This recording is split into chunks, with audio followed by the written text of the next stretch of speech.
To order. We've had a request to move the order of the agenda around so that we would like to take public buildings and welfare first, Madam Vice Mayor. So if you could proceed with that, I'd greatly appreciate it. Down on page 2 or whatever you have. Thank you. Good evening. I'd like to open up the Public Buildings and Welfare Committee meeting with myself as chair, Councilman Hall and Councilman Pack. And the first is a presentation from Ms. Jamie Oliver. Thank you, and I appreciate you guys moving me to the beginning of the agenda. I've been asked to give a brief update on the small area master planning that we're doing at the Benz Church and Turner Drive intersection quadrant.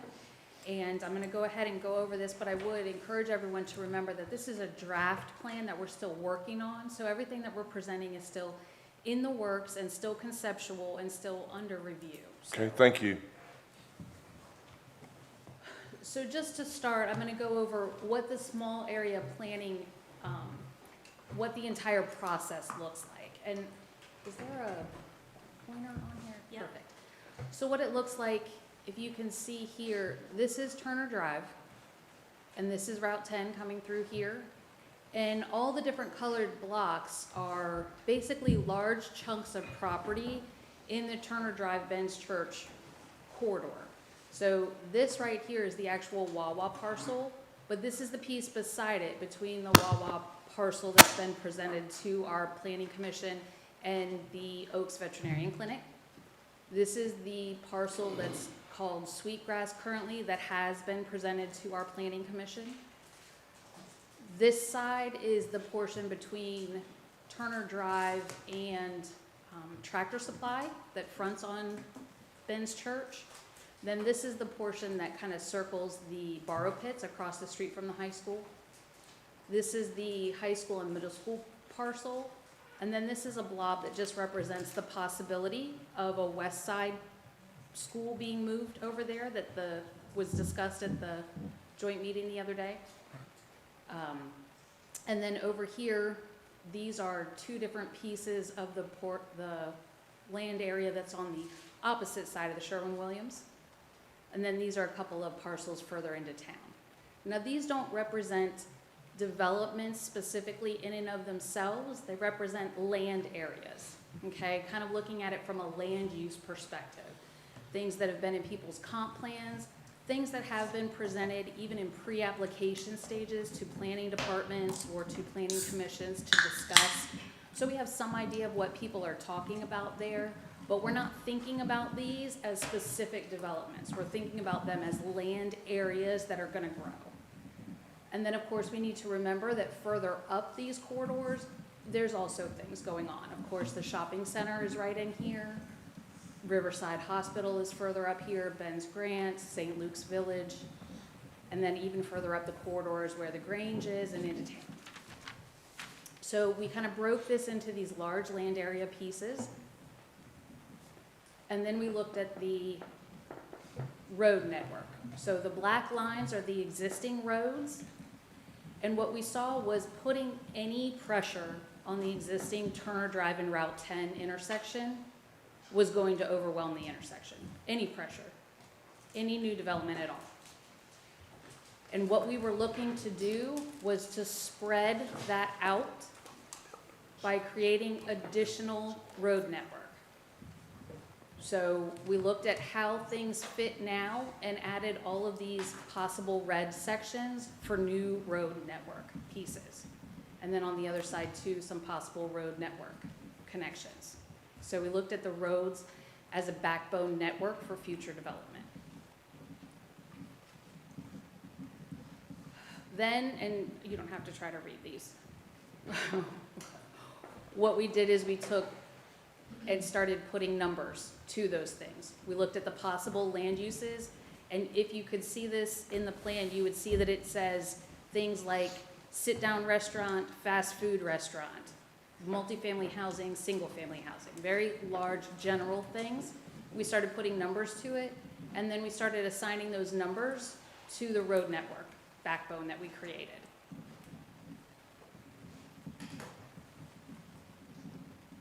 And the way we did that is we did that through multiple scenarios. over time. We created scenario after scenario after scenario.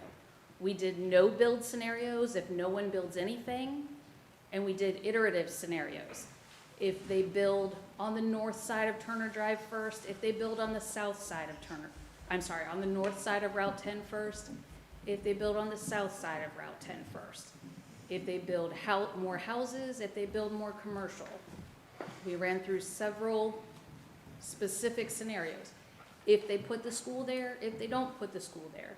If they put the school there when half of the housing is built, if they put the school there not until all the housing is built, okay?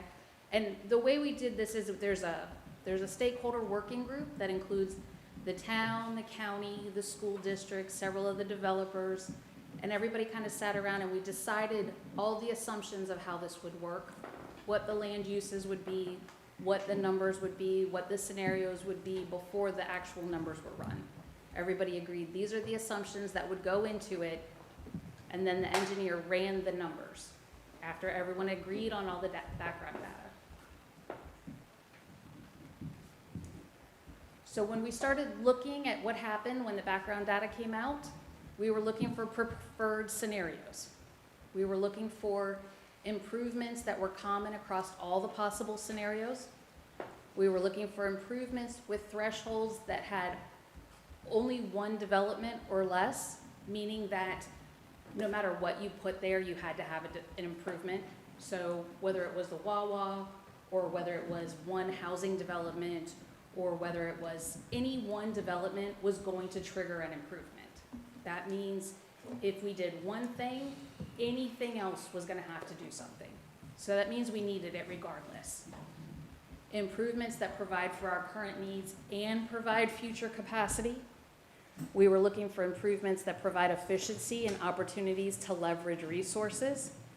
And we were looking for improvements to strategize and minimize impacts to the traveling public. And when we talk about the revenue sharing application that we put in, this was very important because a lot of these improvements overlap, and the last thing we want to do is build a turn lane for 2 years and then a year later have to come back and build a turn lane on the other side of the intersection so that the intersection's under construction for 4 years when we could have just built them all at the same time.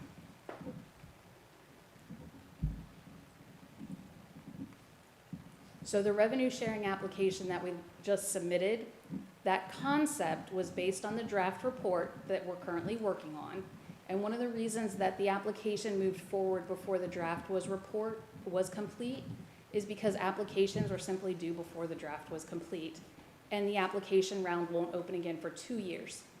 So this application round was closed on October 2nd, and it's for FY28 funds, and it won't open again for 2 years. So that's why we wanted to go ahead and submit the concept, even though it wasn't fully vetted yet, to keep that opportunity open, and the board still has a few months to make any final decisions on it.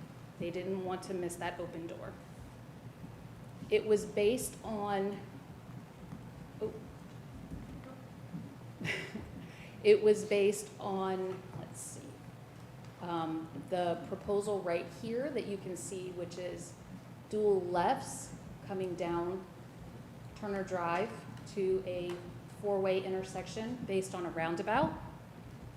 The outside left on Route 10 is a possible through drop lane, which would provide a preliminary segment for widening Route 10 in the future. And the single lane roundabout would provide a possible 4th leg of access in the future on Turner Drive as well. Right now, we don't see any need for 4 legs of access. We're just looking at north-south and then the possible access to the Wawa, but it would provide for that 4th leg of access in the future. So it's proposing a 2029 solution, but again, we were looking at, we don't want to do a 2025 solution and then come back and immediately have to reconstruct the next phase right after that. The application estimate that we had was $8 million for the total construction. The cost share for revenue sharing is 50-50, so that's $4 million from VDOT and $4 million match funds. We're expecting the revenue sharing grant shortlist to come out in January, but the final grant approvals won't come out until June, which is when the board will have to make their final decision on whether they'd like to accept the grant funds and move forward with the project or not. Of course, if they're awarded. We're expecting the small area plan to actually be completed in 30 to 60 days. And then the board will get a final presentation and they'll work on the final cost sharing agreement for the match money. Any questions, Ms. Oliver? Jamie, I've got one, and maybe it's hard for me to see it through the diagram. It's a little small, but Sure. correct me if I'm wrong, but this turn arrow here enters into the roundabout? No. So Okay. that intersection, I know these diagrams are kind of difficult to see. So that is actually, that entire circle is the Route 10 and Turner Drive intersection. The roundabout is the next one down. So this whole circle represents the yellow circle. Okay, And then you're coming down to the blue circle, and the blue circle is the roundabout. okay. All right. Yep. It makes better sense, because if it was that one, that, Yes. one more question, I guess. Speed limits in this area, I presume, would be, what are we looking at, do you think, at the present So time? that's not something that I would know right now. That's something that we would look through the engineering when we go to do the actual design of the Okay. intersection. Okay. I mean, roundabouts are a natural speed deterrent. They are. So I would assume. But they that also can cause traffic to back up as well. That was my concern as far as, The roundabout? yes, ma'am. So the roundabout will cause traffic to back up, but what they found is that there has to be some type of traffic control at that There's going to be a four-way intersection there regardless. Right, And that the roundabout allows more continuation than any other stop measure, because otherwise they'd have to put stop signs or some other stop measure there. okay, And the roundabout allows more continuation yep, than any other option, so it allows less congestion, yep. but there will still be some congestion. Madam Vice Mayor, I have one more question, I promise I'll stop. Is there any other design such as this that is similar in the Commonwealth of Virginia that's being utilized at the present time? As far as a roundabout, No, I know roundabouts, I've seen them over at a lot of different places, but I'm talking about this design with this much traffic, with this many lanes and things like that going, feeding into it.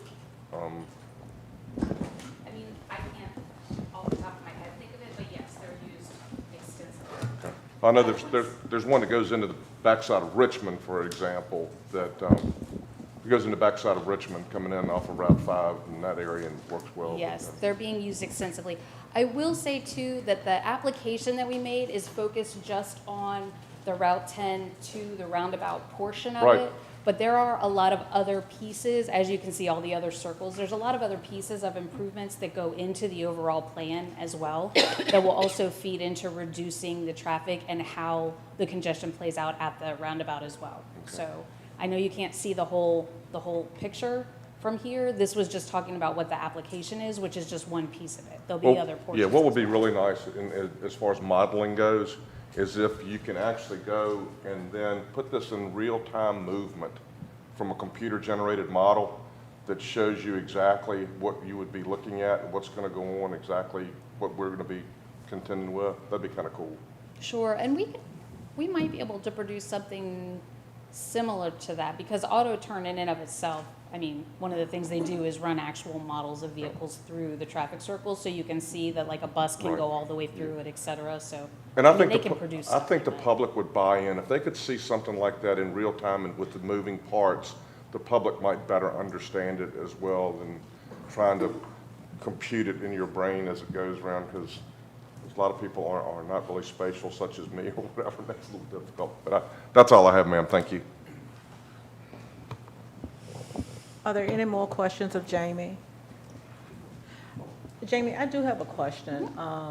In reference to the question that Mayor Bowman just asked, as far as putting a model together to actually see how it works, how did we come up with those two options?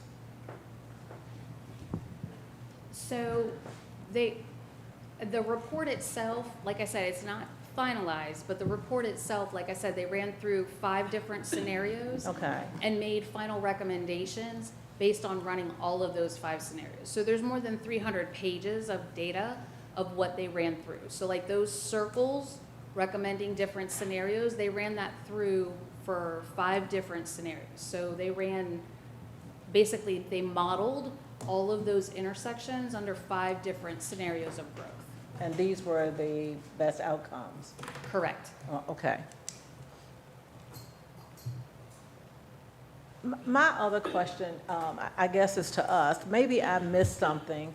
Jamie mentioned early on that there was a joint meeting for this particular project with people from the county, from the town, and I guess, who's on that committee? Who represents us? At the staff level, Tammy and Jack had been going because it was, that level of, from both organizations. So I believe okay. it was just Tammy and Jack who represented us at those meetings, looking at the development and then from the public works aspect of it. And who represented the county, other than Jamie? I don't know. It was me. Just you? Yes, Oh. if you think about it, it's like being at a TIA review level, similar to a pre-planning commission level. How this came about is we had 2 TIAs on our desk for opposite sides of the intersection. And VDOT was like, you have a lot going on at these intersections. Do you want to keep reviewing these TIAs individually as if they're each happening in a vacuum? Or do you want to look at everything that's happening? So that's how it's occurring at a staff level, because your TIAs would normally be reviewed at a staff level as well. I'd like to commend you on your presentation and the fact that we're so closely geographically located with the county, and with this particular, with these particular projects that are taking place, I think that what you all did is definitely needed. I mean, it's not just what the county is doing or what the town is doing, or we make a decision solely on ourselves. I think that the outcome that you all are trying to come up with is probably the best for this particular situation, and I want to thank you for that. I agree. Are there any other questions or any more discussion on Jamie's presentation? My only concern is putting the cart before the horse. This is draft 2029. Are those projects going to hold off that long? So. That's a rhtorical question. Well, I was gonna say, so they certainly imagine, being built out tomorrow or the next day. And they did in most of their scenarios, imagine being built out between 2025 and 2029.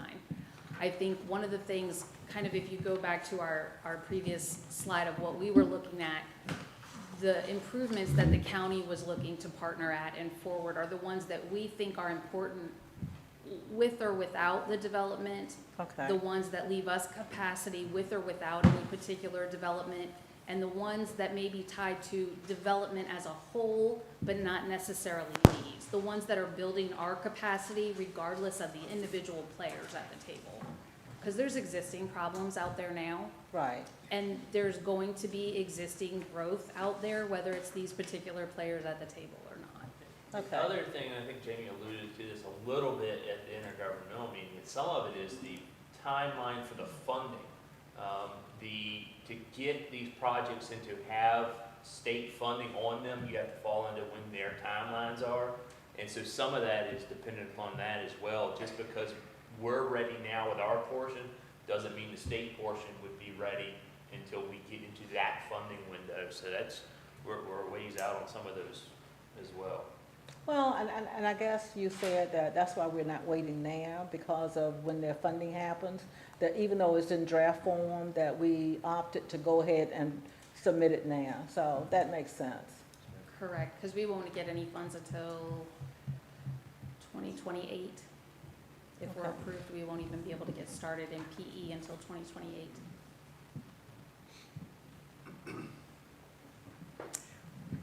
Jamie, thanks for joining us today. Thank you. Thanks, Jamie.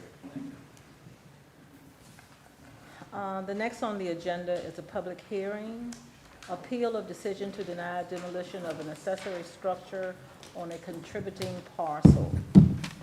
Tammy.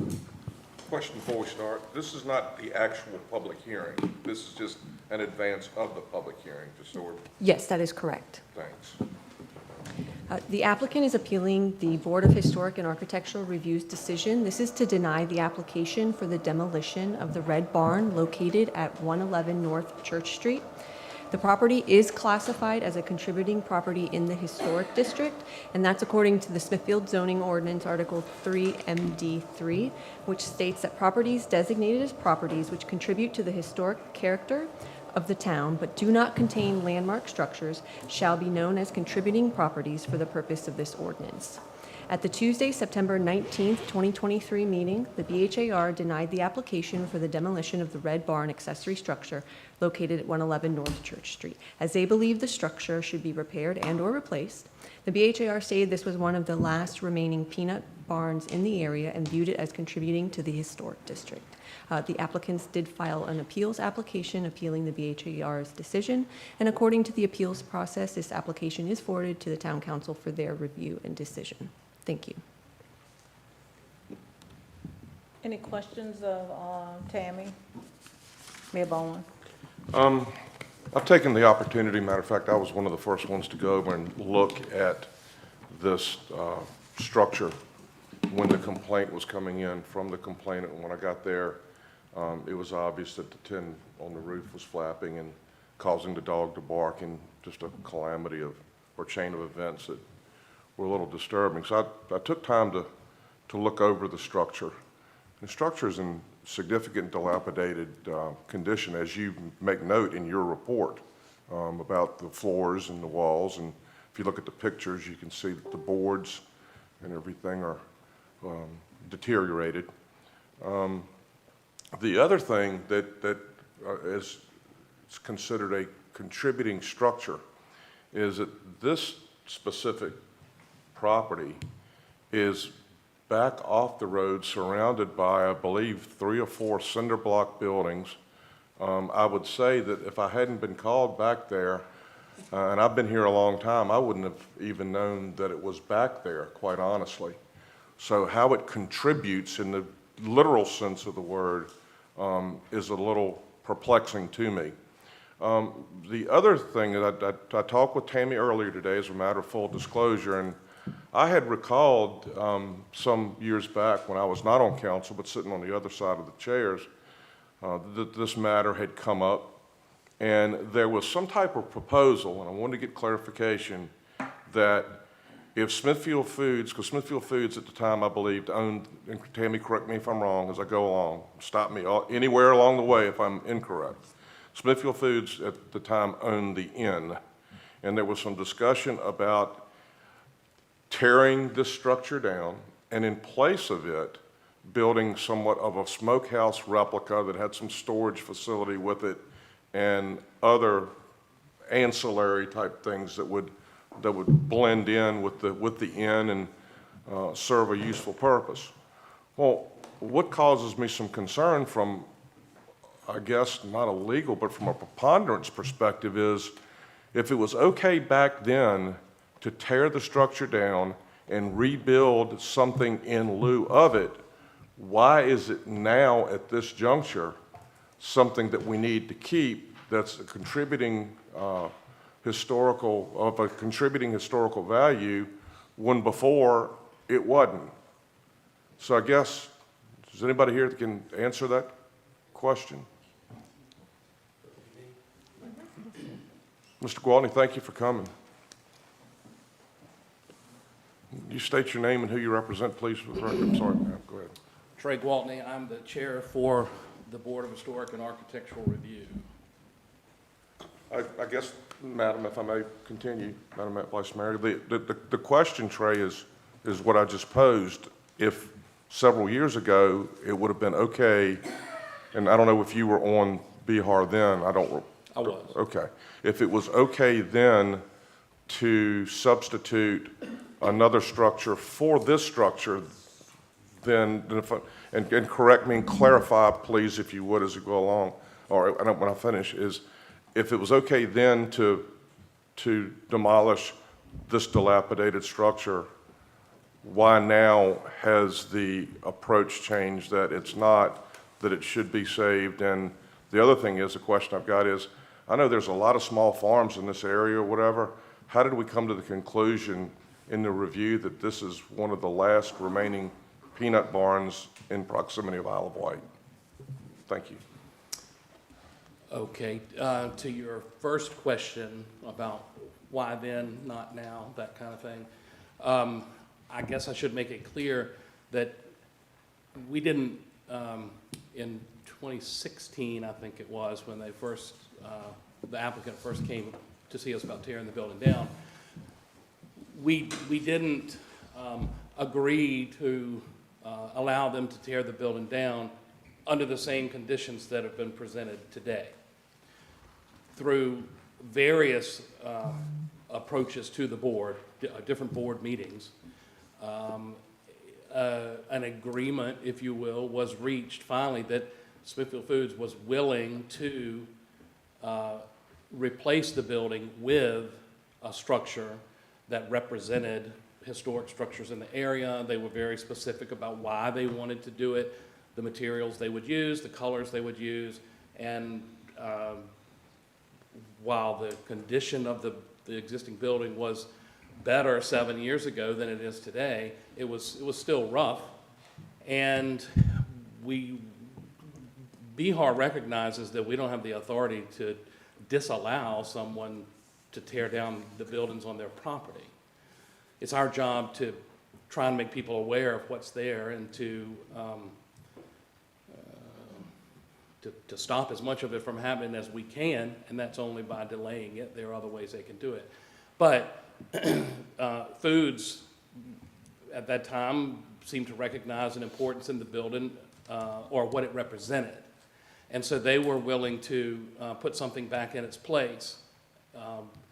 And so after, as I said, several meetings and lots of discussion back and forth, we agreed that if they were willing to put this in its place, which would be usable, it would be more attractive visibly, it could be interpreted in a somewhat historic manner of what it represented, then we would be, reluctantly agreeable to let them tear down an existing structure.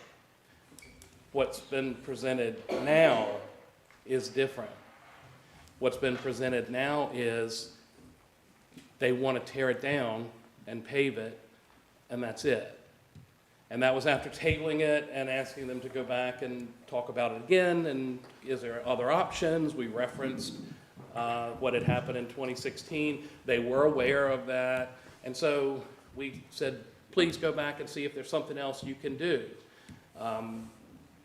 We were told there wasn't money in the budget, and we were told there wasn't any use for it, and that it wasn't significant, and so we said, well, please come back with something other than just tearing it down. And so they withdrew that application and then resubmitted again and said, we don't have the money, we don't have the need for it, we don't think it's necessary, we want to tear it down. And we just said, we just feel like there's another option. And so we denied that application. And your second question, which remind me, because I went too long on that, but remind me what, peanut bar. The peanut barn aspect, that was alluded yes, to. There's lots of stuff out there, lots of stuff that gets torn down all the time, stuff we wish didn't get torn down. But this is in the historic district, and that's what we govern. So just as we were confronted by a lot of people when the Womble House was on the table, and while we said we appreciate your concern for the historic structures, we have no say in what happens with that. It is outside of our jurisdiction. And so, to your point exactly, there's plenty of buildings out there that I hate to see them go, but we don't, and this is the only one that's within the district, basically like that. well, it's still though, believe me, I am not in any way demeaning or any way what y'all do. It's an appreciated thing. It's one of those things that you don't get a lot of credit for, and you get in the weeds with a lot of stuff that keeps us from having to do that. I just guess maybe having spent too much time in a law-oriented area when it was okay at one point, and we're talking about this house, we're talking about the significance of this specific structure. It was okay at one point under certain conditions to tear it down, and now they're asking to tear it down, but they're not satisfying those conditions, but it's still tearing down the house at the end of the day, or the barn. That's what gives me just a little bit of concern, but anyway. I guess As I said, it's kind of like lessening the fine if the Yeah. suspect flips or something like I that, understand. so. and again, this is not a public hearing, but I just wanted to try to get in my mind before the public hearing what the thought process was that brings it on appeal to us. That's almost like discovery, for lack of a better term, but anyway.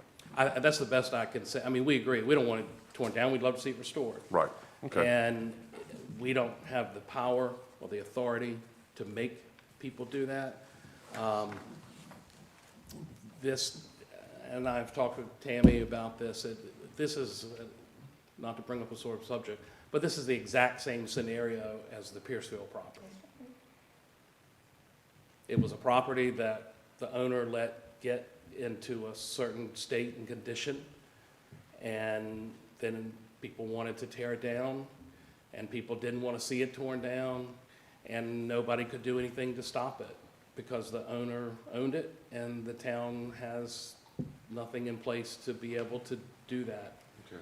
And we've talked about that, and I understand that the town is working on something like this. I'm hoping maybe this would bring to the forefront again the need for that sort of code or issue that, you know, the town can say, hey, you need to fix that building, because we're not gonna just let you tear it down. I don't have any other questions. Thanks. I think- Trey, you brought up a good point. I kind of related it to the Pierceville project as well. And Mayor Bowman, I had a conversation with Tammy. I try to always have a conversation with Tammy, at least prior to town council meetings and the committee meetings, so that I have a handle on what's what. But until this came up, I was not aware that it was even back there. So I took a little trip behind their office building to actually look at it, and it is in disrepair. You used something about interpretive, I guess, history, or if it's usable. Is that happening now with this building? I'm not aware that it is, because it's on private property. There's no arrangements for that to be done. And again, that was all, well, is all sort of an idea that it could be if it was put into a condition that was more of an interpretable nature.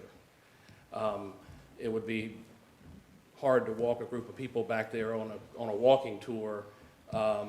A, it's on private property. B, it looks pretty bad right now. But, you know, if it were to be restored and or rebuilt, and if arrangements were made with the property owner so that we could tell our tour guides that they could take people up to this building, talk about it, and then continue the tour, it would be an asset for that. And since it is about the only building like this that we have left in the town, it would be a way to use it, so. Mr. Riddick, legally, what are our legal rights around codes and compliance or making a decision about this on private property? As you know, based on the whole Pierceville situation, the court, we took the position that the historic overlay ordinance gave us the authority to require maintenance. And the courts, not specifically in our instance, but in other instances, has ruled that we don't have that authority.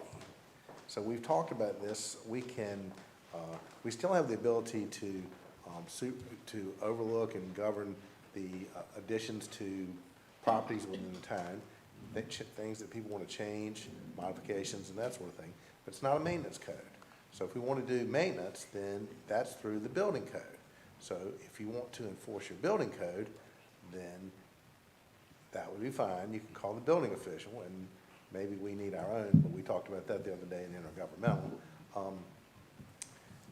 that situation leads to the Piercefield result, because you can't, the solution is they either bring it up to code or they would be ordered to remove it. And that's what they're asking to do in the first place, is to remove it. You don't have the authority, BHAR doesn't have the authority to require them to build a new interpretive structure. That's nowhere within the power of the town council or the BHAR. Don't have the authority, can't do it. 7 or 8 years ago, back perhaps when it was like you said, Smithfield Foods owned the Smithfield Inn, and they had possibly projected a use for it for storage and that sort of thing. In fact, that's what I recall the conversations were they not, Mr. Gwaltney, that they needed some storage for stuff in the inn and things they didn't need on a daily basis. But they don't own it anymore. That's not the situation. So that's, those two items are not tied, the Smithfield Inn and the barn are not tied together. So your solution is you can deny the appeal, and the only solution, so then in denying the appeal, what you do is you allow a dilapidated, deteriorating, dangerous structure to remain. Well, you have ordinances against that too. You're not supposed to allow a dangerous structure, so you're in conflict with your own ordinances. So the solution then is to refer it to the building official, and that solution will be the same thing. Well, Madam Vice Mayor, again, nobody supports the history and value of that in Smithfield any more than I do. It just was concerning to me that at one point, it was, as Mr. Riddick indicated, we were going one way as far as, allowing the structure to be, and why is it more contributing value now than it was back then, and that's what I was trying to get through.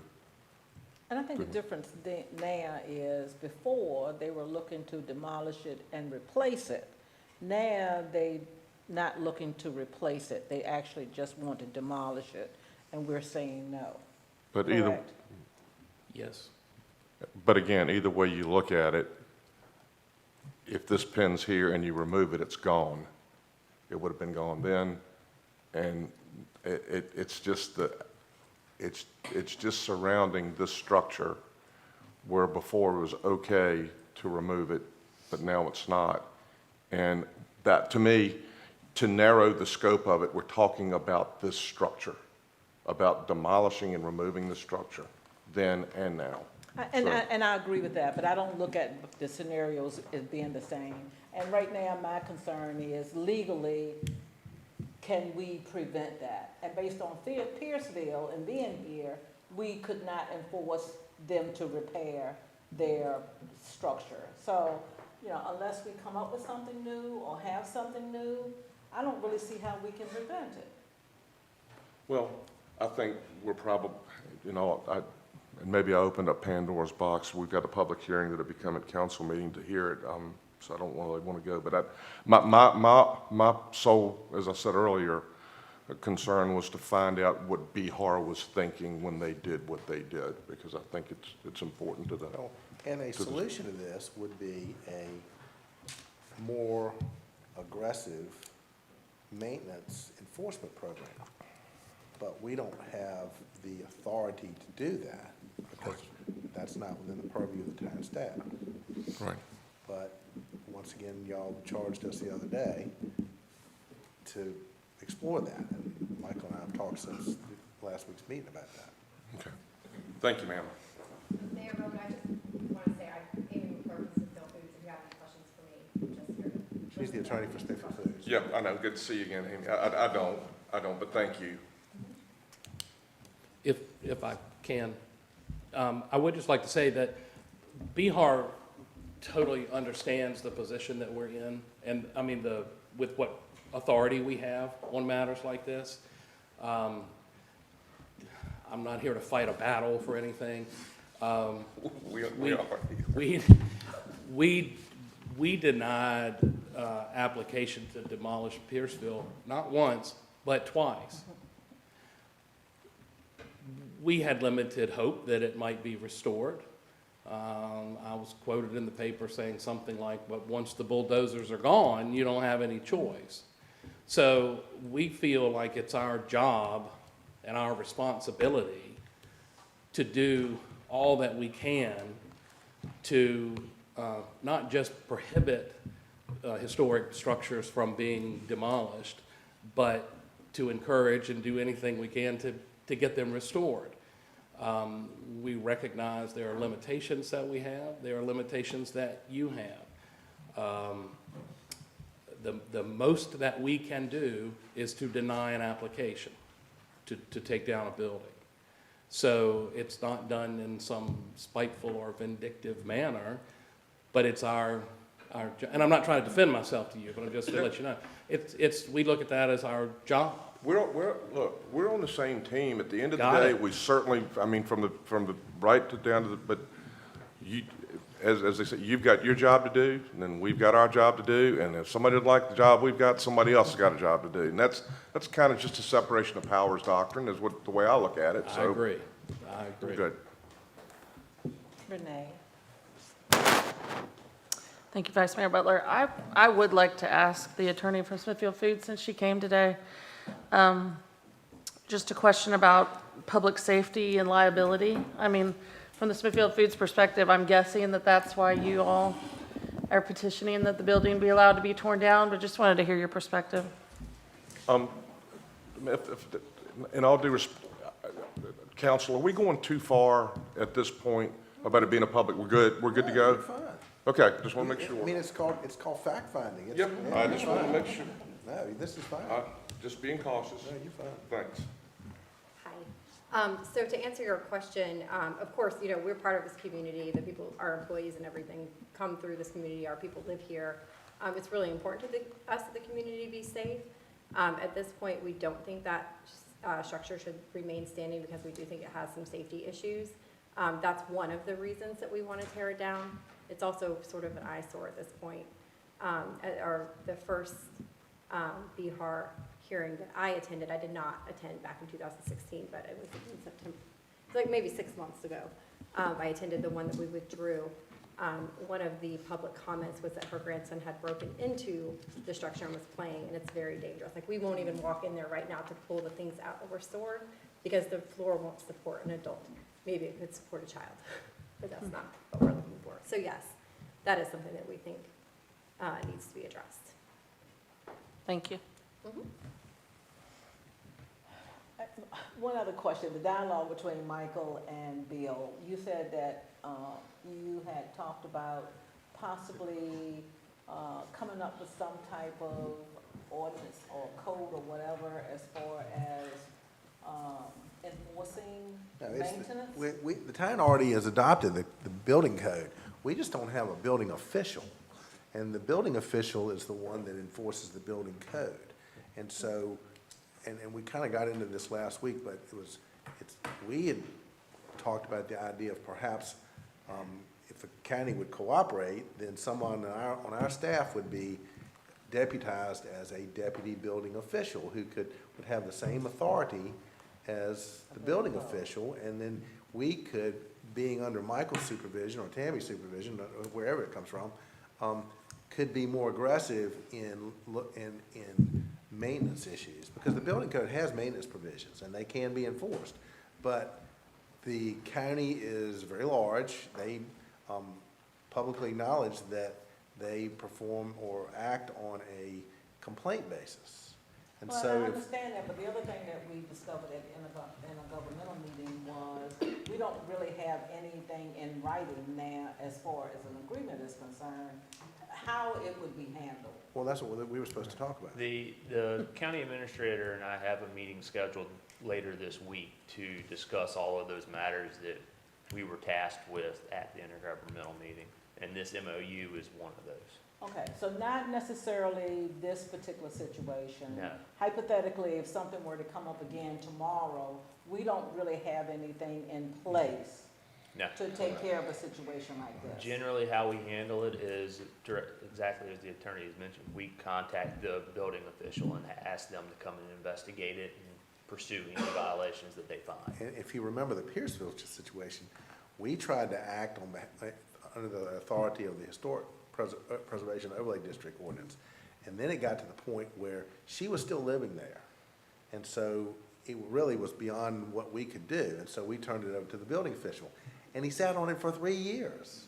So, I mean, he's gone and we can't, that ship has sailed. But I'm just telling you, that's what happened. And a lot can happen in 3 years, particularly with an old house and any kind of structure that's in disrepair. As it relates to the historic board, though, in the Historic Overlay District, if we had somebody on staff, then we have instances all the time that come to their attention about this house or this building or that building is in disrepair and needs some attention. Well, we don't have anybody that can address that. Okay, I guess my only concern is, this is scheduled to move Tuesday at a public hearing. Correct. And Yes. as it is right now, we don't really have a mechanism in place to actually take care of it, if that were the case. Well, your choices are, you can deny their appeal, and if you deny their appeal, then you are allowing an unsafe, dilapidated structure to remain in place Okay. when they've identified that. You also have provisions in the town code that preclude you from having unsafe, dilapidated structures. And so when somebody's saying, I want to remove it, and you're saying, no, you can't, then you're basically not enforcing another portion of the town code. But if you choose to deny it, then the solution would be to refer it to the building official for him to take action, and then it's out of your hands completely. But that solution is likely to end up in the same spot, because the options are fix it up or remove it. Well, if the building official if he says fix it up and remove it, and they say, well, we'll remove it, then it's back in your lap again, and so it's a circular argument. But I don't know how you get past the fact that you have an unsafe, dilapidated structural provision in your ordinances. It's not the zoning code, it's in the town code. I didn't bring it with me, but there's a provision that says if somebody identifies it and you identify it as an unsafe structure, they're supposed to either bring it up to code or remove it. And you don't get to pick which one you want them to do. Okay, do we have any more discussion around this appeal to deny demolition of an accessory structure? If not, we'll move it to town council on Tuesday, well, the following Tuesday, whenever it is, for more consideration. Thank you, Trey, Thank you. and Counselor. So our next meeting's actually Monday, right? November 6th, Wednesday? Wednesday? Wednesday's on the Wednesday. 8th. Our meeting's on the 8th, okay. We said Tuesday, I just want to make sure. Tuesday's election day. Right. Just I still don't feel comfortable with what's gonna happen with it. The next one is a public hearing dealing with the special use permit of 293 and 295 Carey Street. Yes, thank you. The applicant is seeking approval to modify their site plan, and this would be to install various props and a total of 12 shipping containers, which would be utilized as props and also for storage. The first prop is a pole barn type structure, which is approximately 50 feet by 30 feet. It does feature a flat roof prop with a deck underneath. The second structure is a future modular classroom. This is approximately 50 feet by 30 feet. The third prop is a pitched roof prop, approximately 30 feet by 30 feet. The fourth prop is an RIT Mayday prop, which is constructed from a 50-foot by 8-foot shipping container. The fifth prop, which is actually labeled as number 6 on the diagram, is a 2-story stacked VES prop. This is constructed out of 2 stacked shipping containers. The sixth prop, which is number 7 on the diagram, is the main burn building, and this is incorporating at most 6 shipping containers, which will also be stacked. There will be 3 50 by 8 shipping containers that will also be utilized for storage. and a vehicle rescue extraction area. The fencing will be installed, which will match what is currently located on the property, and it will feature 2 gates for fire truck access. Additionally, the police department is proposing a module shoot house located on approximately 3,000 square foot concrete pad. It is unknown how long the shipping containers have been present on the property at 1802A South Church Street. However, approval of this special use permit would bring that property into compliance along with this property.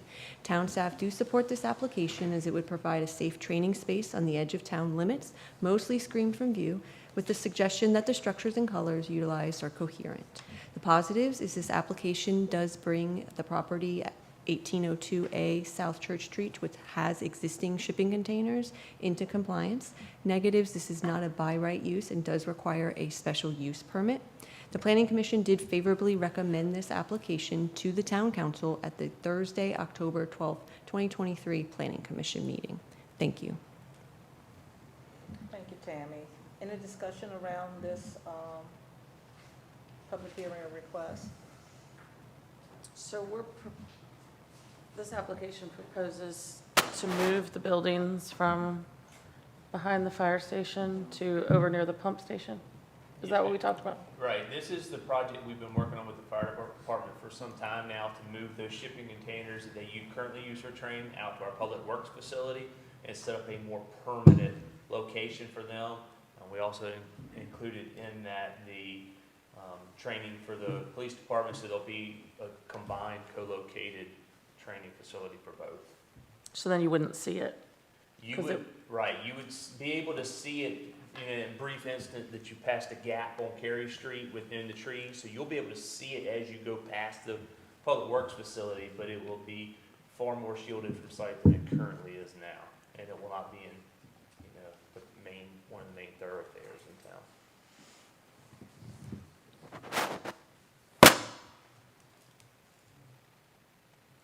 Any questions? I do have a question. You know, listen to the citizens on Cary Street, traffic complaints. How much traffic is this gonna generate? I know during training, and I don't know how often the training is. Other question that I have is, will fire trucks be going back and forth on Cary Street?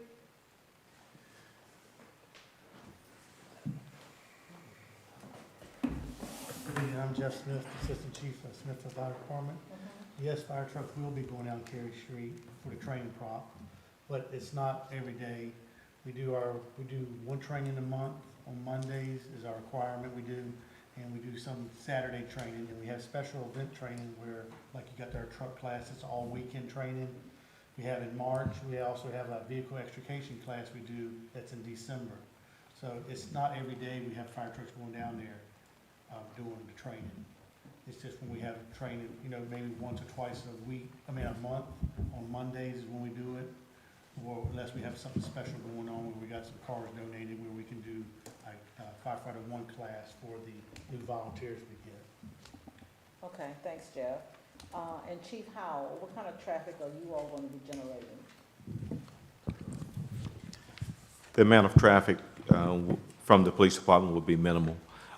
We have 9 officers on our ERT team, the emergency response team, and so they train once a month, and unless something special is going on. On occasion, you may have additional traffic from the sheriff's department if we do a joint venture, but training will be minimum. Okay. Traffic will be I minimum. just want to make sure that in this public hearing, that the citizens are aware of what additional traffic may be generated. Well, more so with the fire trucks going back and forth. But you both have answered my questions. Are there any other questions or discussions around this special use permit on Cary Street? If not, thanks, Tammy. Thank you, Jeff. No problem. The last public hearing that'll be coming before us at the next town council meeting is an amendment and revision of the Chesapeake Bay Preservation Act area district map of the zoning ordinance. Tammy. Yes, thank you. The existing Chesapeake Bay Preservation Area District Map was part of the Chesapeake Bay Preservation Area Ordinance adopted in September of 1990. It was amended and readopted by Town Council on October 3rd, 2000. The CBPA map does need to be updated and incorporated into the zoning ordinance. The current map does not show previous boundary line adjustments. This incorporated approximately 5.3 acres of land, which were the remaining parcels at the end of Glen Eagles in the Cypress Creek subdivision, and also the annexation of the approximately 184 acres of land in the eastern portion of town between Battery Park Road and Jones Creek, the Mallory Scott Farm area. It also still includes the previously identified 3 intensely developed areas, IDAs, including Clontz Park, the Smithfield Station, and surrounding parking areas, and portions of Wharf Hill and the Smithfield Foods Executive Building, including the Pagan River Townhomes on Commerce Street and the Smithfield Foods Executive Buildings that front the Pagan River. Town staff have provided a revised CBPA map. This does display the map in its entirety with the new locations of the town boundaries with these 2 additional annexations. This application was favorably recommended to Town Council at the Thursday, October 12th, 2023 Planning Commission meeting. Thank you. Any questions or discussions of Tammy? We'll move this on to Town Council meeting for consideration. Thank you. And number 5, this is Mr. Riddick, deed of bargain and sale, proposed lift station site. The County of Isle of Wight has sent us a deed proposing that the town convey to them the lift stations in Gatling Point.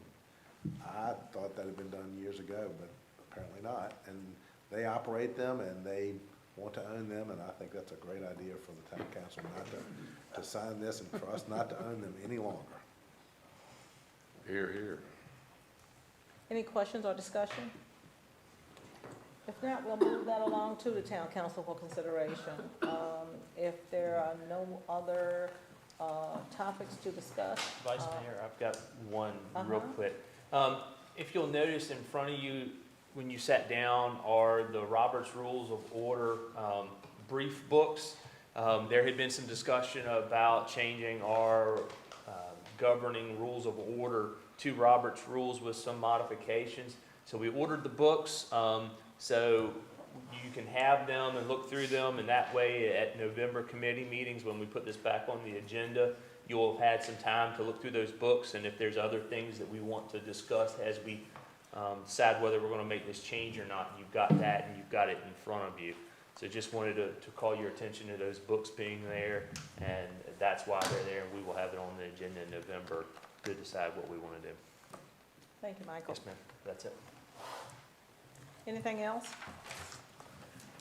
I will close public buildings and welfare. Okay, thank you, ma'am. We'll go back to public safety. Chairman Hall, members Roundtree, and Councilman Brooks.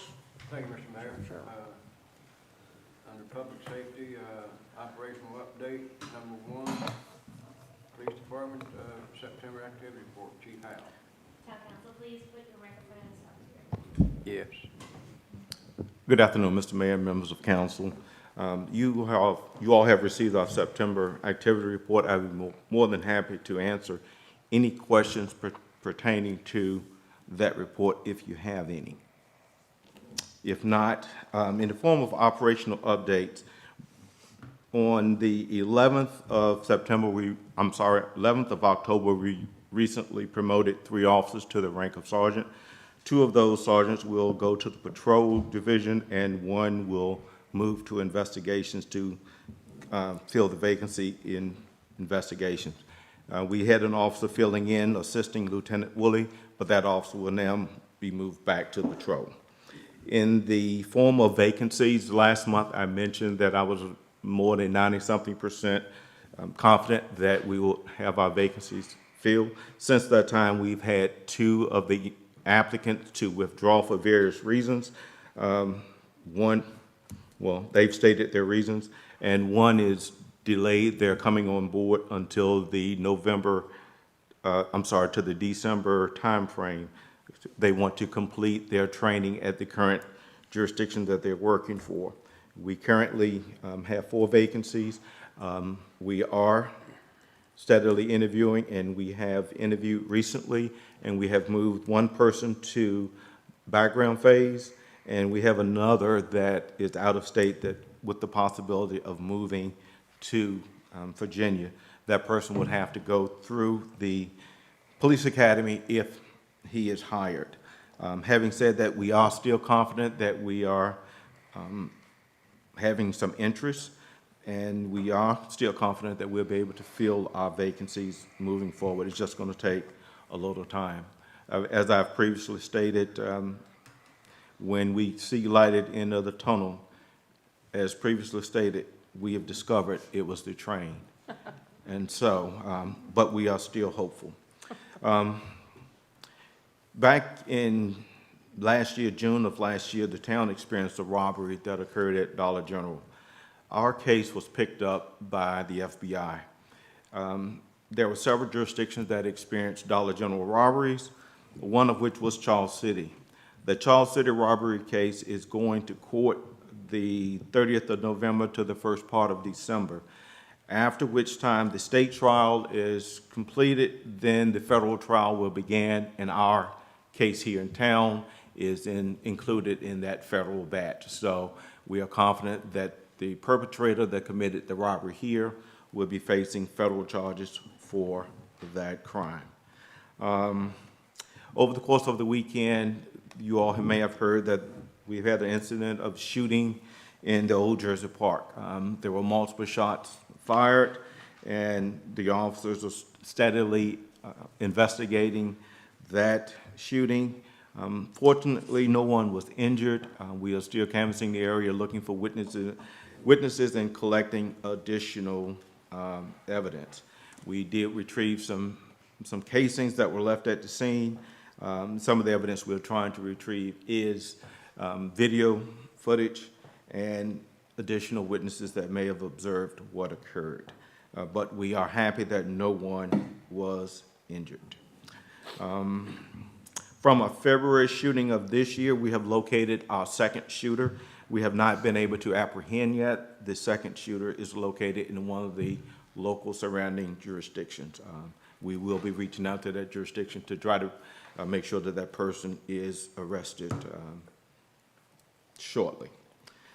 Today, earlier, I met with the Commonwealth Attorney, and as of October the 13th, the State Supreme Court made a ruling in reference to the gaming machines. There was a lawsuit that was filed that allowed these gaming machines to take place. On November the 13th, a press conference will be held with the Commonwealth Attorney, Alawite Sheriff's Office, Windsor PD, and the Smithfield Police Department to do a press conference advising that these will be illegal. They are illegal currently, and they will be given approximately 30 days to come in compliance, after which time, if they fail to come into compliance, then the appropriate action will be taken. The appropriate action could be a civil penalty or criminal charges. It'll be against the law to even possess these machines. We do currently have several businesses in town with these machines, so we will try to educate the community, educate these businesses, and then try to make sure that they comply with the law. She will be reaching out to Mr. Riddick's office in the very near future, today or tomorrow, and just going to share that with you as well. So that is forthcoming down the pike, and we will be reaching out to the various businesses and trying to determine how many businesses in town that have these gaming machines. If you have any questions, I'd be more than happy to attempt to answer any questions that council may have. Mr. Hall? Chief Howell, I'm only aware of the ones at the 7-Eleven on South Church. Are there others in town? Yes, some of the gaming, the 7-Eleven on Bench Church Boulevard, let's see, some of the ones that I've seen, the Supreme Station has them, Hearns Bay Bond has them. I'm not 100% sure about the 7-Eleven at West Main Street. One of the restaurants may have one here in town, so there are several. The vape shops, I'm not sure, but we will be checking those as well. Thank you. Any other questions? Thank you, Chief. Yes, sir. Item number 2, operational update, Smithfield Volunteer Fire Department. Assistant Chief Jeff Smith. Good afternoon, everybody. I'm Jeff Smith, with Smithfield Volunteer Fire Department. Our operational update for August, we had 58 calls, and in September, we had 60. Our fire chief is working with the county. We're going to do an IS study rating next year, hopefully, on our district, hopefully improve our insurance plan for the citizens. We are a lot better off than we were, I think, 8-10 years ago when they done it. We have a group of individuals going out next week to Wisconsin for our final inspection on our engine. Hopefully, we'll have it here by the end of this year. And also, the fire department is doing their annual banquet February 2nd. It's going to be a joint one with the rescue squad, so hopefully all y'all be able to come to us. Y'all have any questions for us? Me? Hearing none. Thank you, Chief. I appreciate it, sir. You're welcome. Item number 3, operational update from Isle of Wight Rescue Squad. I'm Brian Carroll, the Chief Isle of Wight Rescue Squad, and I will be just as brief as Chief Smith was. I want to, first of all, I just want to thank you, as always, for having us here. We don't get this opportunity at the county level to sit in front of the whole board and meet on a routine basis, and I really wish we did that there, too. So it's a big benefit to us to see you all and answer questions and give information. In September, volunteers gave a little over 1,100 volunteer hours to the squad, 472 this month so far. A little more call volume than Jeff's experiencing at the fire station. We average a little north of 250 a month. And I just want to put that into perspective from a couple things that have happened in the last month. On the 9th day of October this month, there were 37 EMS calls run, 20 of them out of our station alone between midnight and 9 p.m. that day. So you never know. I'm actually riding the medic today to cover an open shift. You never know from one day to the next. I mean, we've been on 5 calls this morning already, but you can't prepare enough for call volume to fluctuate from 5 calls a day to 30 calls a day, and it happens more often than not. Unfortunately, or fortunately, depending on how you look at the outcome, we had the same medic that was struck in total by a drunk driver last year was struck again by a drunk driver this last month. He took out the guardrail on Fairway Drive and backed into the medic as he was trying to get away. But he just did a little bit of cosmetic damage and was not hurt from the incident with our medic. So we were very fortunate there. And that is really all I have on operational updates. Any questions? My comment, if I could, Mr. Chairman. Please, Mr. Mayor. I think we're very, very blessed is an understatement as far as the services that we have as far as our EMS, fire, rescue. I think it was demonstrated the other day when a call came in, the individual was not feeling well, showed up at the fire department started their protocol, then EMS showed up, and without a doubt, and not getting to the HIPAA aspect of it, without a doubt, saved a very, very wonderful citizen of this community's life. Had it not been for their quick actions in doing everything the way they should have and working cooperatively in the manner that they did, this individual may not be here with us today. So I just want to take this opportunity to commend both fire and rescue as far as working collectively on that case. Thank you, Mr. Chairman. To your point, Mr. Mayor, I want to say that from the rescue squad and the fire department standpoint, that comes from our commitment to staff that building and to have people in those facilities 24/7, and that's really what fire and EMS is all about. Thank you. Any other questions? Can I make just one more comment not related to public safety? Sure. I listened to it, because we got here at 3 o'clock for our committee meeting, and we listened to an hour of other things. This really has nothing to do with this, but I said at the planning commission when we were talking about this at the county level, please consider if you build a roundabout in this county that we are in an agricultural community. If you've never seen a combine or a cotton picker go across a roundabout, don't Amen. landscape it very well. Those are just things people don't think about, but combines and cotton pickers don't go around one-lane roundabouts. They go across them, and they will go across them. So I would caution, as I did at the county, not to do a lot of shrubbery in them. Thank And you, I know Chief. that's completely off topic. I would second that remark, having been the person that has to drive in front of the cotton and the corn pickers a lot of times, takes up the entire road, yeah, I would agree with that. Good point. I thought, Mr. Hall, while we still had Chief Carroll, that I would ask Michael about the Cypress Creek Bridge project, and if VDOT ever gave us any response. Are we talking about that? We can, because I can respond to some of it. Okay. And then along that lines, part of the talks with VDOT on that is the one-way traffic that's got to be flowed from 258 north onto Main Street down toward the Smithfield station, which makes it easier for the EMS and fire to respond to emergency situations.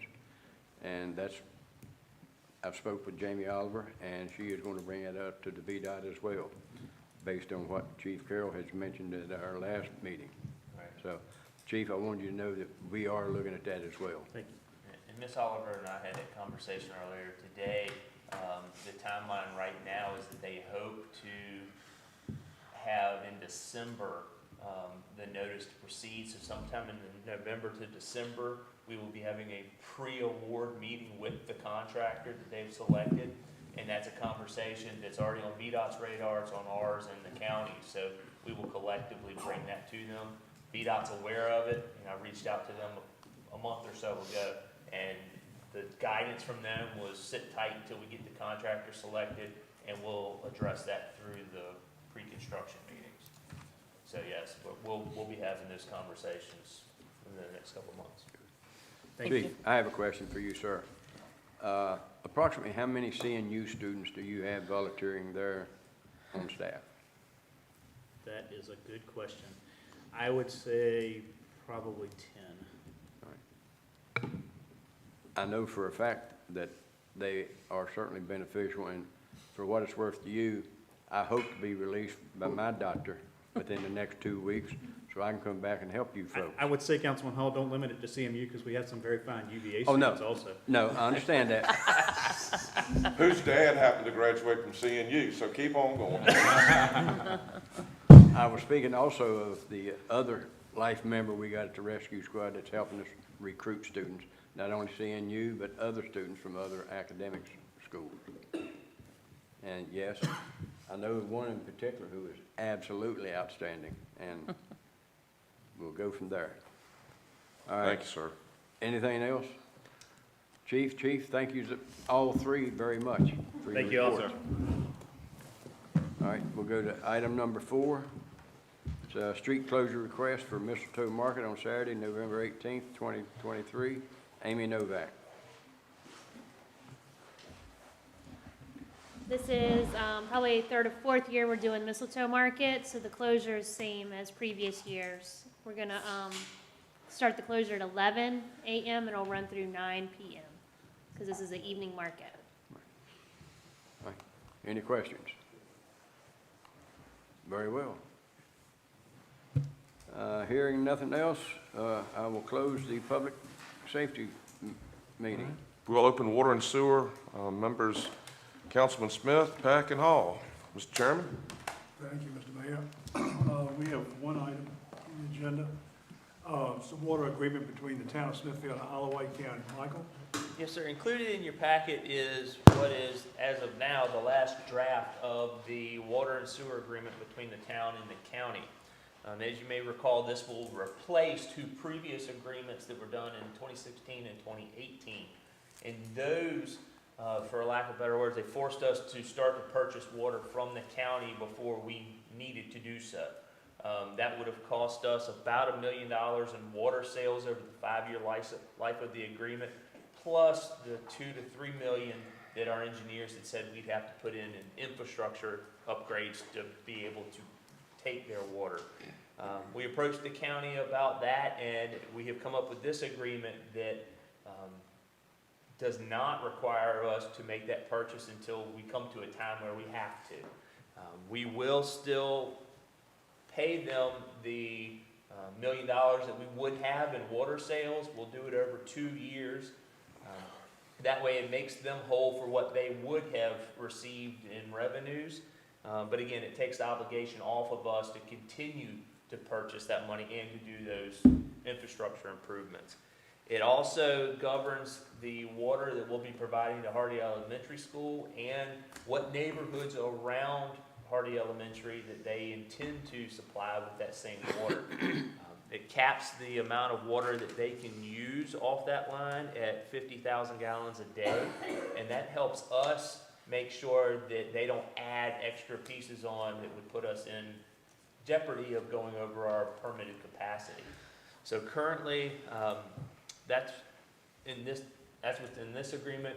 We'll have, when the county administrator and I meet at the end of the week, I don't anticipate any changes happening to this.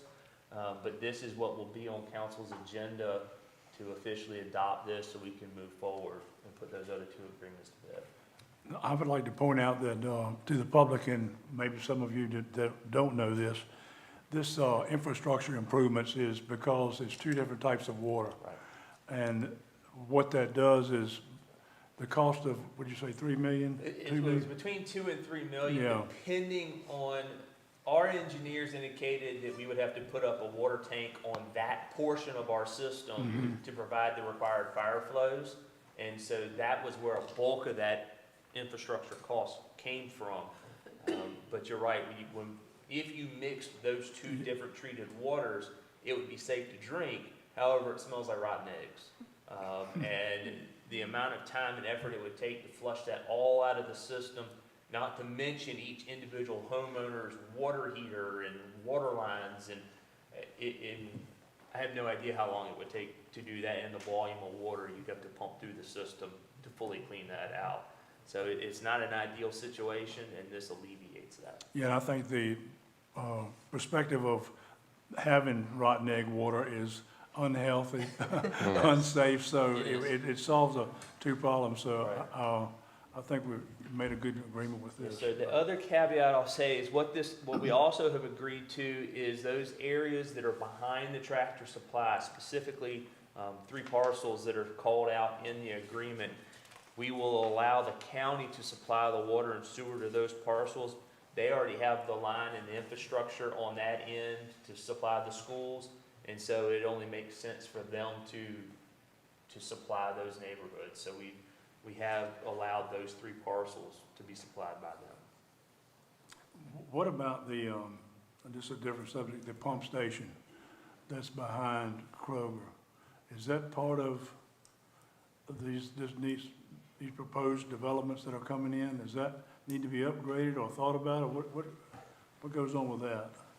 Any of the development that happens that is on county water will have to be on county sewer. Okay. There's no way to meter,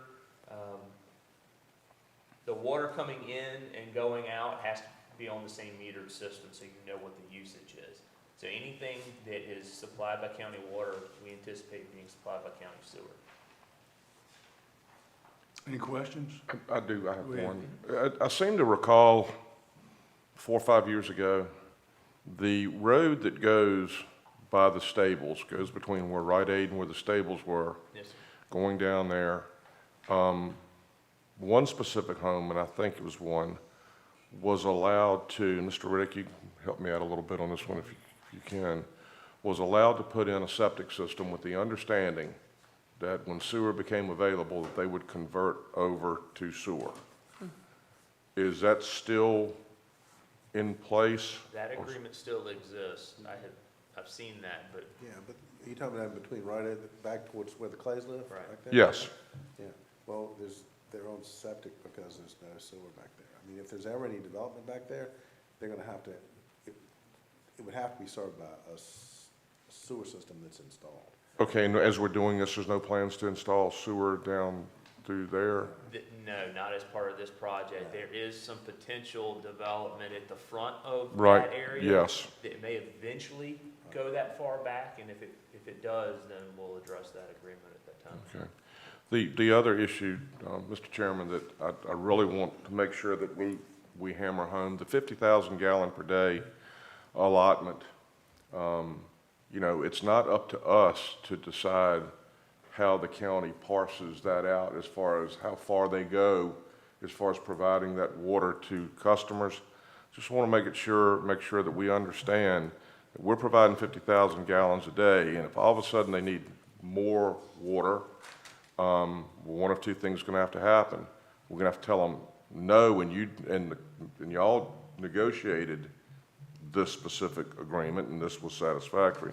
I don't want us getting a black eye while we're trying to do something that's beneficial to serve our county citizens out there. So I've had this discussion a little bit with Michael, and want to make sure that there is a plan in place. Somebody's going to have to come up with a plan as to how far that service lines they're going to go and how many residences they can service with 50,000 gallons a day. And don't be going out to the guy that's next door that's not getting water and say, throw your hands up, I can't help it, it's the town's. I just want to make sure that we get that right up there to begin with. And we specifically called out certain neighborhoods in here, and if they add anything beyond that, they Right. have to have our permission to do so. As long as everybody understands that, Bill. And we had this discussion, and we added paragraph 1C underwater, which says the county expressly agrees that prior to the approval of any additional water connections other than those set forth in subparagraph B above, which is Hardy, Thomas Park, Twin Meadows Creek, and Days Point, it shall contact the town's Director of Public Works for a written determination that there is sufficient water available to serve the proposed additional water connections. So we anticipated that and talked about it and included a provision about that. Thank you. Right, because that was a concern we had, is that once we make this line, if they keep adding, because originally it just said the school and surrounding areas, and that was far too vague because, again, we have to maintain our permit, and we didn't want something outside of our control to cause us issues with our withdrawal permit. Okay. Thank you, Mr. Chairman. All right. Any other questions? If not, I'll close water and sewer. Next item is Finance Committee. Chairman Pack, who's not here. So who's going to take this? Vice Mayor Butler or Councilman Smith? Now, let's tag team it. How about that? All right, who's up first? September financial statements. Laura, you're up. Mr. Mayor Thank you. and Town Council. We're still awaiting final adjustments to the June 2023 financial statements from the auditors. As you know, they were here during the week of 9/19, and they kept coming up with more and more questions. I think we're finally at the end of that. All right, so the notes for the financial statements, if you look, page 1, as you know, is just a recap. Page 2 starts the financial statement notes, and if there are no comments in the note sections, those are still pending, and there will be more data added later. We just don't have enough information to add it to it. And most of them are comparing prior year to this year or add any information that you might want to know. We voted on moving $535,000 from one fund at the VIP into another fund, and that has been done. So we're waiting to see how that tracks. Additionally, $2 million was put into a 3-month CD at Town Bank. There are several loans at Town Bank. We had one that started out in 8/25/2020. It was original line for water sewer projects, and that one has matured. The bank has asked what we want to do with that. Currently, that is an interest-only loan, but we have $974,810 outstanding. They're going to roll that into a new loan, and we will get a better rate with that, I'm sure. We also have a $1 million revolving line of credit that has no balance on it, and that's still sitting there. And they asked if we wanted to close that or keep that open, and we haven't made a decision on that yet. Unless I'd like to hear what we need to do. Let's see. We'll go down to the general fund. The real estate was due on October 16th. I know these are for September, but the real estate was due on October 16th, and obviously these financial statements do not reflect that. But between 10/1 and 10/16, $769,000 was collected for real estate and $78,000 for garbage. We are striving to get our personal property bills mailed very soon. I need some counties have already seen theirs come out. Let's see. I think that's about it. As I mentioned earlier, revenue, personal personal property will be mailed soon, and it's due in December, hopefully December 5th. Okay, item number 2, September cash balances. Yes. So the cash balance report reflects adjusted balance of $23,449,165,000. This is for all of the accounts. Currently, I am doing a review of all the bank accounts that we have, and we have 18 encompassing all of those balances. And some of them don't have a lot of activity in them, so I'm going through to determine why these bank accounts are there and if we utilize them anymore. Some were older and had not been used for a number of years. I'm trying to dig back and find out why they were open. They do have, some have small balances in them and some had significant balances in them, and some of the escrows, which you really do need to keep them, but I'm not sure if we could roll them all together. More on that later. And we're getting ready to move the type of bank accounts that we have from right now it's just fees only, but into analyzed, which will save us some money, and they'll be able to take whatever balances we have left and roll them into a money market. And that'll be effective, I believe, November the 1st. Any questions? Any other questions? Just a comment. Go ahead. That 18 accounts that we have, are you in the process of, as you said, I know you're reviewing them, but what are you finding it preliminarily? Are they something that, we can eliminate some, consolidate some, or do something, or? Yeah, it's always been a recommendation that you use your financial system to segregate funds versus opening bank accounts and having it done that way. Right. You can keep the funds in the funds, but you really don't need, all this number of accounts. I mean, I've seen a lot of accounts, and the best thing to do is reduce them. So should something happen, you can use those funds. Not that anything will happen, but you have it available to you should something happen. You're going to report back to us what you find out, or what to do? Yep. Do we have, help me out a little bit on this one, because I don't know the answer. Do we have to, as a council, if we find out that we don't need but 12, do we as a council have to authorize the closure of them, or do You don't have to, we can do it Okay. at staff I level. just think when the auditors, when you start messing with that many accounts and things like that, it gives you more of an opportunity Yes, for things to happen that you don't want to happen. Yes, sir. Makes sense. And we do, analyze them each month, but when you've got that many bank accounts, it's hard to look at it every day Right. to see what's going on, so. Thank you, Mr. Chairman. You're welcome. Any other questions for Laura? I wondered with regard to the line of credit, does that help us or hurt us, or is there any benefit to keeping it open or closing it, in your opinion? No, to me, I would just leave it open in case something happens. There's no fee associated with it at all. Thank you. Vice Mayor Boland, would you take number 3, please? Oh, sure. Number 3, invoices over $20,000 requiring council authorization. There is one invoice to Lewis Construction of Virginia, Sykes Court Water Main Services update. And I can speak to this. Can you speak to that? We've had them do some replacement of the water main back behind Trinity United Methodist, Sykes Court. They have redone the water main that is back there. The next phase of the project is going to be to repave the road, and that'll require some curb and gutter and sidewalk work as well. And we're in the process of getting that proposal, but the water line work is complete. That's what Lewis Construction Yes, ma'am. is paid. Yes, ma'am. Michael, is the Grace Street project totally completed? All of our utility stuff is yes. What you're seeing now from Thomas out to North Court Street is where they were tying in the Hardy water line. So that's some of that work that's going on.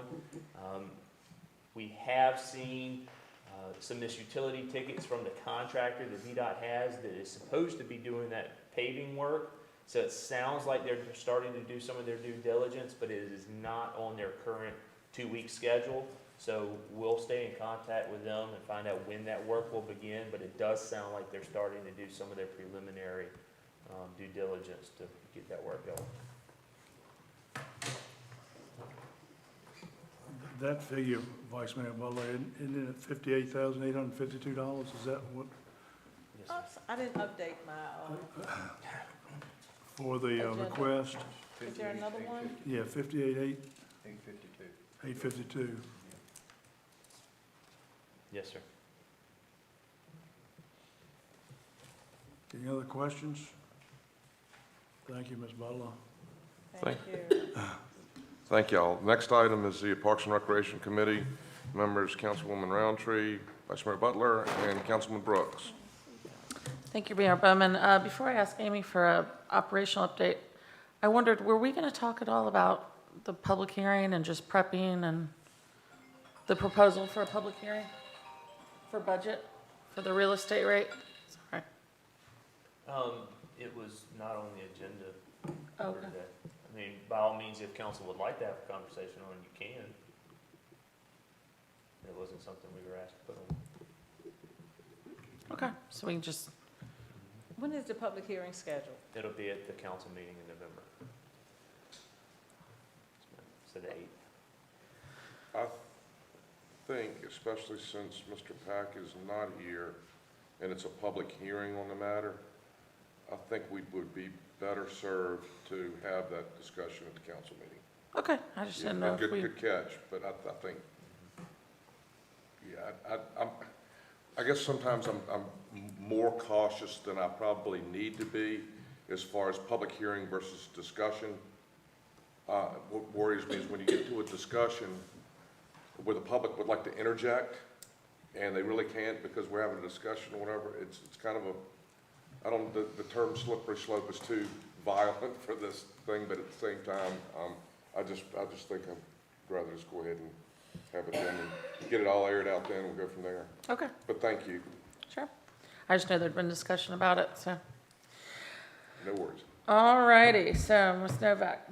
Yes, ma'am. We've been busy at all of our venues this past month. October is historically busy for events. We have, at Looter Sports, we have our rec leagues, of course, finishing up their season in football, baseball, and softball, and they still have a couple more weekends to go. And then we've had a couple of rentals of baseball fields and the football field this past month, so that's been great. And then here at the Smithfield Center, the weekdays have been very busy with different sets and events every day, and Windsor Castle has had an event every weekend so far. So the event manager couldn't come on too soon. She's had a busy 3 weeks, and she definitely got her introduction to everything that we do. The bridge renovation work at Windsor Castle Park is gonna start in a few weeks. We're gonna do one bridge at a time, is how we're gonna approach this. And the reason why is because it will be easier for the contractor and for our patron safety to completely close the entire bridge, replace all the walkboards, not just the ones that are rotted or prematurely rotting or whatever.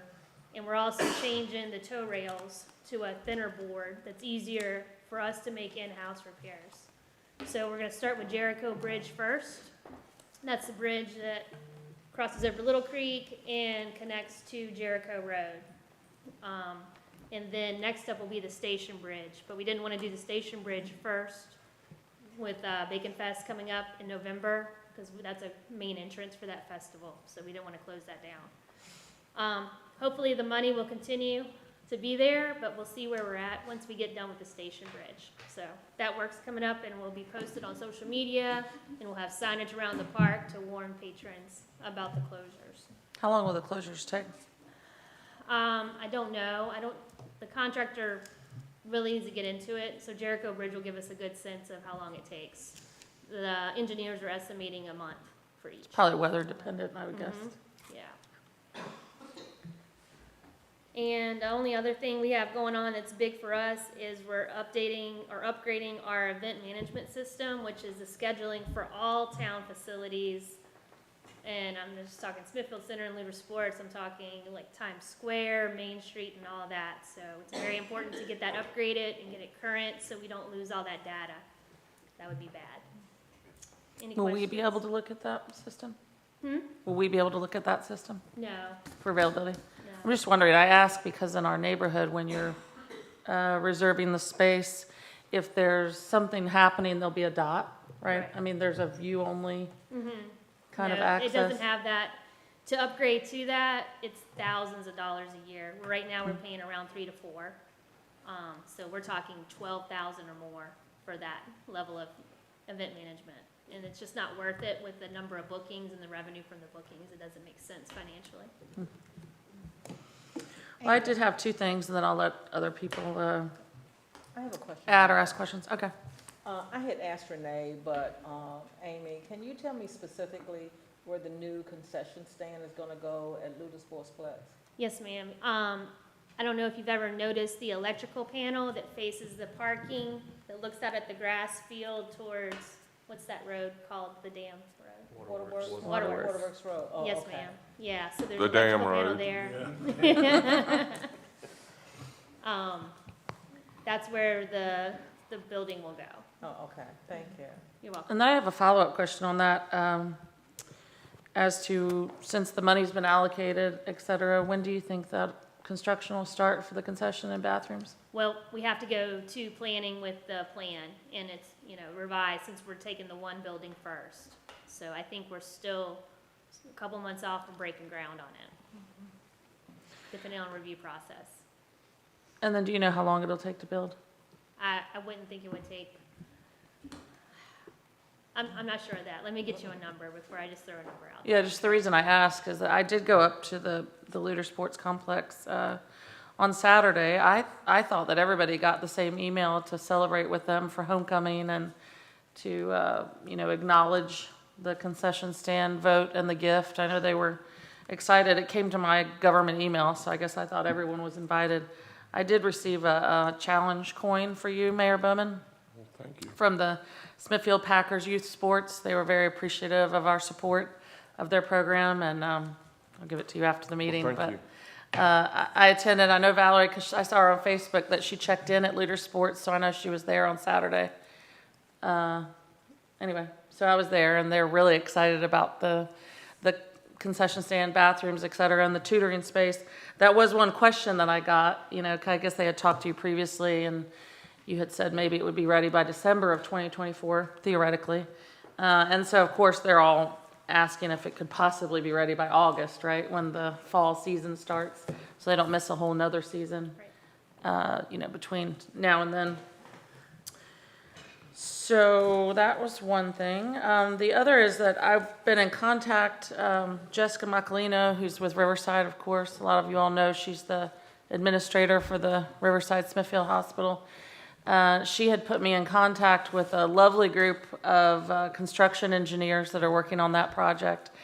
They happen to they'll be in town for 2 years while they're building that hospital, and they really want to get involved in the town. They really want to be a part of the community and help us with service projects and different things. They happen to have a company-wide, kind of like Day of Caring or, company-wide week when they'd like to volunteer and do things in the community, so they're living in and serving for a 2-year period. Amy was gracious enough, so I want to thank her for helping to coordinate. But next week is that week for them that everybody in their company is doing some kind of cleanup or volunteer service work. So there will be 12 volunteers from that construction crew and engineering firm. Brascone, what's the name of it? Brascone or something? Anyway, Branscombe? Okay, thank you. I knew it was something like that. Anyway, 12 of their folks are going to be helping us with highway cleanup next week. So there's an area that they're going to take across from the Tractor Supply, and that basic area that's in the town limits, and they're going to get yellow vests like Jeff and I did a couple weeks ago with the Rotary Club. We helped, personally, he and I helped clean up with the Rotary Club and some students from the high school an area between the commuter lot and Cypress Creek, and I think to the first bridge. Picked up quite a few interesting things, but they're going to help us in town and help us with the cleanup effort next week to coincide with their company-wide and business-wide week. So they're available and really want to jump in, and again, they're lovely folks, and they talked about how they've already been to farmers markets and the hog jog and just other things that Smithfield has to offer. So I thought that was a nice offer. They actually moved their cleanup to this Thursday, so Yeah. you'll see them out there Oh, this this Thursday. Thursday. Yes, Okay. ma'am. Great. So be careful. They'll be out there this Thursday then. Thank you. Anyone else? Questions for Amy or anything with regard to Parks and Rec?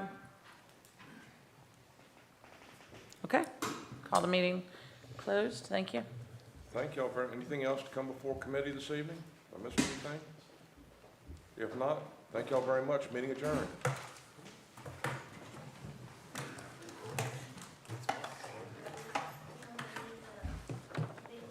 Yeah, it doesn't want to turn off.